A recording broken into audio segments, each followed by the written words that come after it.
آج کل ہمارے معاشرے میں اکثر یہ والدین کی یہ شکایت رہتی ہے کہ ہماری اولاد ہماری بات نہیں مانتی، ہماری نافرمانی کرتی ہے۔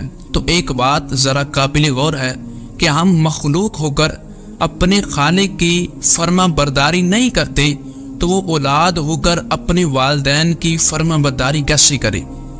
جو شخص اپنے رب کو راضی کر لیتا ہے ساری کائنات اس کی فرما برداری میں لگ جاتی ہے۔ حضرت ابراہیم بن ادہم علیہ الرحمہ وہ کہتے ہیں کہ میں سفر پر تھا، میں نے ایک چرواہے کو دیکھا تو میں نے اس سے پانی مانگا۔ وہ چرواہا کہنے لگا کہ میرے پاس دودھ موجود ہے۔ حضرت ابراہیم بن ادہم کہنے لگے کہ مجھے پیاس لگی ہے، پانی دو۔